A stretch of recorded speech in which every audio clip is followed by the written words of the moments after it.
পদকের আক্ষেপ, তবে অলিম্পিকের ক্রিকেট ইভেন্টে বাংলাদেশের খেলা নিয়েই রয়েছে সংশয়।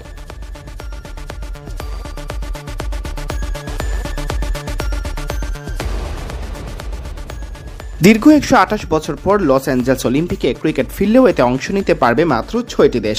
বিষয়টি নিশ্চিত করেছে অলিম্পিক কর্তৃপক্ষ। পুরুষ ও মহিলা দুই বিভাগেই ক্রিকেট ইভেন্টে 6টি করে দেশ নেওয়া হবে চূড়ান্ত পর্বের জন্য। আয়োজকরা টি-20 ফরম্যাটকেই বেছে নিয়েছেন।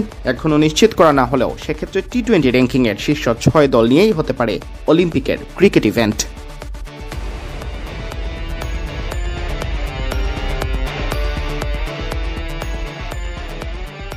এতেই বিপত্তি বাঁধতে পারে বাংলাদেশকে নিয়ে, কারণ টি-20 র্যাঙ্কিংয়ে পুরুষ কিংবা নারী দুই ক্যাটাগরিতেই বাংলাদেশ কোথাও শীর্ষ 6 নেই। বিশেষ করে পুরুষ ইভেন্টে বাংলাদেশ শীর্ষ 10-এ থাকলেও নেই শীর্ষ 6-এ। অদূর ভবিষ্যতেও শীর্ষ 6-এ আসার সম্ভাবনা কম। এ মুহূর্তে পুরুষ ক্রিকেট ইভেন্টে শীর্ষ 6-এ রয়েছে Bharat, Australia, England, West Indies ও দক্ষিণ আফ্রিকা। সপ্তম ও অষ্টম স্থানে আছে পাকিস্তান ও শ্রীলঙ্কা। বাংলাদেশ আছে 9 নম্বরে। তবে ওয়েস্ট ইন্ডিজ একক কোনো দেশ নয় বলে তারাও অংশ নিতে পারবে না। সেক্ষেত্রে ক্যারিবীয় দ্বীপপুঞ্জের কোনো দেশ হিসেবে অংশ নেওয়া যাবে কিনা সেই প্রশ্ন উঠছে।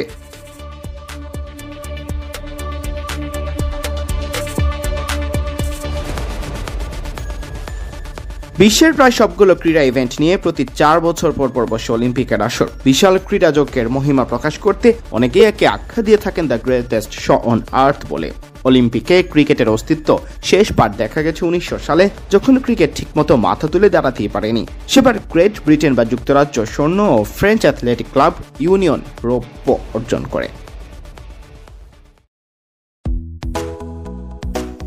ব্যস্ত সূচির কারণে বেশ কয়েকজন গুরুত্বপূর্ণ খেলোয়াড়কে বিশ্রামে রেখে মায়ার্কোর বিপক্ষে একাদশ সাজিয়েছিলেন বার্সা কোচ হ্যান্সি ফ্লিক। তাতে অবশ্য খুব একটা প্রভাব পড়েনি কাতালানদের খেলায়। তবে একের পর এক আক্রমণ করেও গোল পেতে বেশ কাঠখড় পোড়াতে হয়েছে তাদের।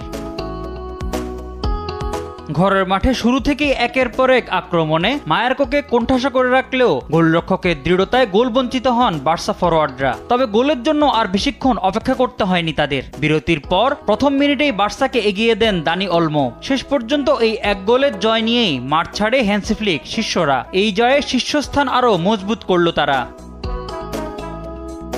এদিকে ইংলিশ প্রিমিয়ার লিগে টানা 3 জয় তুলে নিয়েছে ম্যানচেস্টার সিটি। ঘরের মাঠে অ্যাস্টন ভিলাকে 2-1 গোলে হারিয়েছে তারা। শুরু থেকে বল দখলে রেখে আধিপত্য দেখায় ম্যান সিটি। 7 মিনিটে বার্নার্দো সিলভার গোলে এগিয়ে যায় তারা। তবে 18 মিনিটে স্পট কিক থেকে অ্যাস্টন ভিলাকে সমতায় ফেরান মার্কাস রাশফোর্ড। বিরতির পর আক্রমণ পাল্টা আক্রমণে জমে ওঠে ম্যাচ। গোলের জন্য মরিয়া হয়ে খেলতে থাকে দুদলই, কিন্তু ফরওয়ার্ডদের ব্যর্থতায় গোলের দেখা পাচ্ছিল না কোনো দল। নিশ্চিত জয়ের দিকে এগোতে থাকা ম্যাচের যোগ করার সময়ে সিটিজেনদের জয়সূচক গোল এনে দেন মাতেউস নুনেস। এই জয়ে টেবিলে 3-এ উঠে এসেছে ম্যানচেস্টার সিটি।